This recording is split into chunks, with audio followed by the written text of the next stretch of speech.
Hello दोस्तों, कैसे हैं आप लोग। मैं नीलकमल रेसिपी में नीलकमल वार्षिक आपका बहुत बहुत स्वागत करती हूँ। इस भागम भाग भरी ज़िंदगी में हम लोगों के पास टाइम की बहुत ज़्यादा कमी होती है, तो ये सारे किचन टिप्स अपना कर आप अपने समय को बचाइए और साथ ही अपना कीमती पैसा भी बचाइए। तो चलिए अपनी वीडियो की तरफ चलते। देखिए, ये है हमारा कुकर का ढक्कन। और जब हम कुकर का ढक्कन इस्तेमाल करते हैं, कभी कभी उसकी रबड़ जो होती है ढीली हो जाती है। फिर हम बाज़ार से लाते हैं, तब भी उसका कोई सॉल्यूशन नहीं निकल पाता है, क्योंकि रबड़ कभी कभी बहुत ज़्यादा ढीली होती है।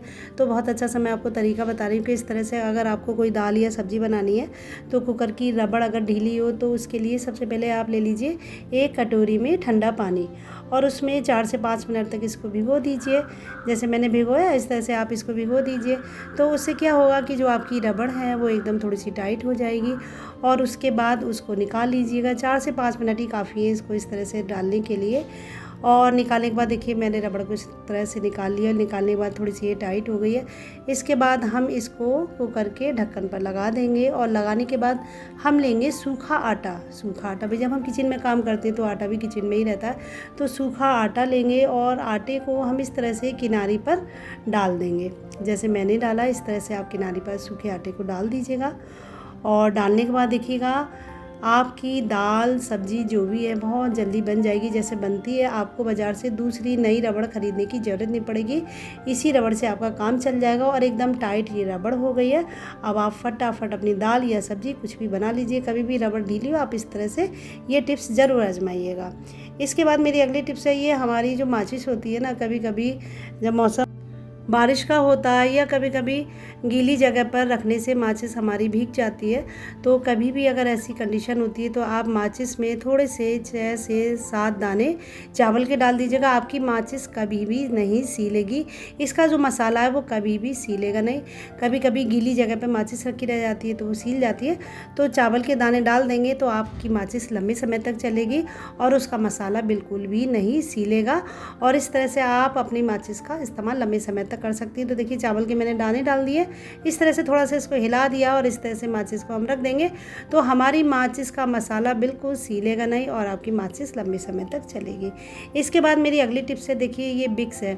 अक्सर बच्चों के सर्दी जुकाम होता है तो हम क्या करते हैं, बच्चों के नाक पर, गले पर, सीने पर विक्स लगा देते हैं। इस तरह से लगाने से जुकाम और बढ़ जाता है। इस तरह से आप मत लगाइएगा। केवल विक्स का इस्तेमाल मत कीजिए, विक्स का करिए, लेकिन साथ में उसके 1-2 चीज़ और मिलाइएगा तो आपके बच्चों का सर्दी जुकाम बुखार जल्दी से ठीक हो जाएगा।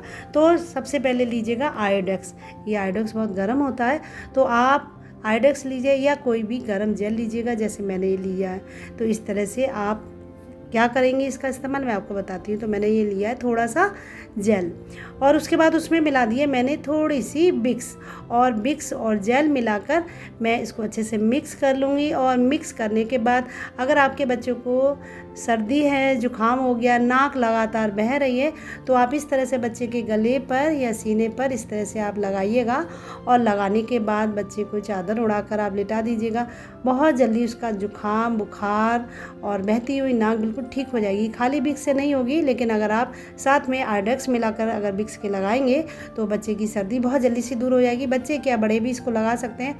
ये बहुत अच्छा सा रामबाण उपाय है। इसको आप तुरंत कीजिएगा जब भी आपके घर में जुकाम या किसी को सर्दी लग गई हो। इसके बाद मैं बताऊंगी कि आप दोबारा इसका कैसे इस्तेमाल कर सकती हैं। तो देखिए मैं इसको अगर ज़्यादा ये अगर मिक्स हो गई तो हम इसको एक शीशी में भरकर रख सकते हैं, और जब भी किसी को सर्दी हो आप इस तरह से उसको निकाल कर इस्तेमाल कर सकती है। तो कभी भी सर्दी जुकाम बुखार हो खाली विक्स मत लगाइएगा, उसके साथ आप जेल का इस्तेमाल कीजिएगा तो आपका जुकाम बुखार बच्चे का जल्दी से ठीक हो जाएगा। इसके बाद देखिए मैं फिर से बताऊंगी कि आप विक्स का दोबारा से कैसे इस्तेमाल कर सकती हैं। तो देखिए ये मैंने लिया है आयोडेक्स, और आयोडेक्स लिया है और लिए है मैंने थोड़ी सी विक्स। इसको भी मैं अच्छे से ऐसे मिक्स कर लूँगी, और मिक्स करने के बाद इसको भी मैं सीने पर, गले पर बच्चे के लगाएंगे, उसकी पसलियों पर। और लगाने के बाद बच्चे को हम चादर उड़ा कर लेटा देंगे। अगर बड़े को भी सर्दी लगी हुई है तो यही प्रोसीजर बड़े के साथ भी कीजिएगा। तो इस तरह से सर्दी जुकाम, बहती हुई नाक बिल्कुल ठीक हो जाएगी। इसको आप किसी शीशी में या किसी छोटी सी डिब्बी में भरकर रख लीजिएगा।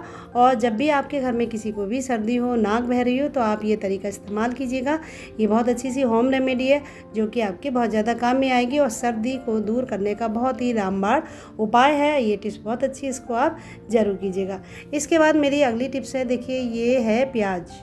भाई प्याज हम लोग खाने में इस्तेमाल करते हैं, लेकिन कभी आपको पता है कि प्याज का कभी कभी हम लोग अपने मेकअप करने में भी करते हैं या अपने नहाने धोने में भी करते हैं। तो मैं बताऊंगी कि किस तरह से। तो देखिए प्याज को हम इस तरह से आधा काट लेंगे और इसके जो ऊपर के छिलके हैं उसको उतार लेंगे। उसके बाद उसमें लगा देंगे हम थोड़ा सा पेस्ट।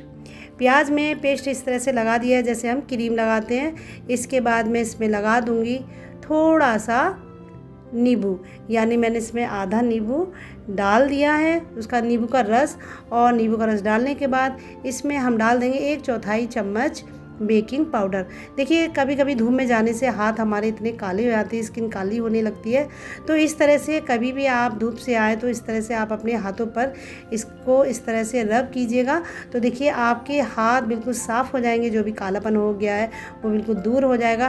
तो अगर आपको धूप में जाने के बाद इस तरह की समस्या हो गई है तो आप बिल्कुल भी परेशान मत होइएगा।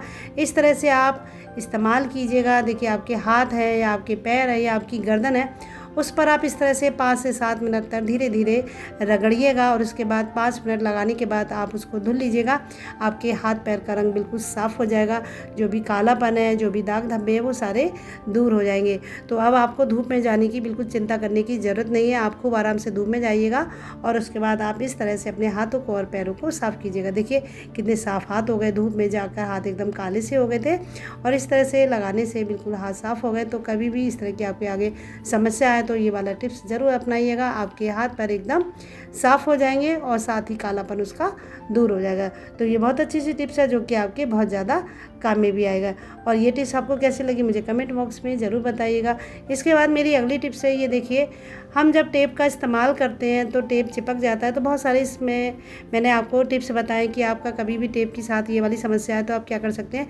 तो एक बहुत अच्छा सा टिप्स मैं और भी बता रही हूँ कि कभी भी आपका टेप इस तरह से चिपक जाए तो आप परेशान मत होइएगा।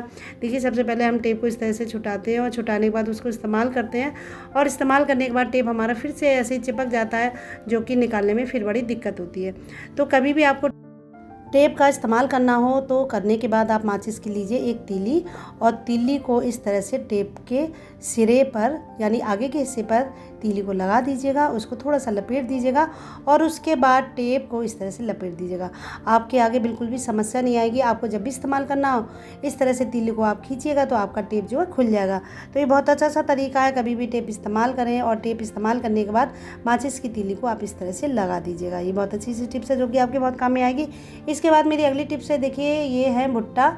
और भुट्टे के दाने निकालने में बड़ी ही परेशानी होती है। 1-2 दाना निकलता है, नाखून में दर्द होने लगता है और हम परेशान हो जाते हैं कि कैसे हम भुट्टे को निकालें। तो ये तरीका मत आजमाइएगा। मैं बहुत अच्छा सा टिप्स बता रही हूँ कि किस तरह से आप अपने भुट्टे के दाने को निकाल सकते हैं। देखिए ये इस तरह से इसमें लाइन बनी हुई है, तो लाइन के हिसाब से अगर आप भुट्टे के दाने निकालेंगे तो बहुत जल्दी मिनटों में आप अपने भुट्टे के दाने को आराम से निकाल सकती हैं। तो सबसे पहले चाकू से मैं एक लाइन के भुट्टे के दानों को इस तरह से देखिए मैं निकाल दूँगी। जैसे मैंने ये सारे दाने निकाले, तो इस तरह से पहले एक लाइन के सारे दाने आप निकाल लीजिएगा और निकालने के बाद बहुत ही आराम से, बहुत ही आसानी से, बहुत ही जल्दी आप अपने भुट्टे के दानों को आराम से निकाल सकते हैं। देखिए जैसे मैंने ये खाली कर दी एक लाइन, इसके बाद मैं हाथ से निकालूंगी। देखिए कितनी जल्दी से दाने तुरंत निकलने शुरू हो जाएंगे।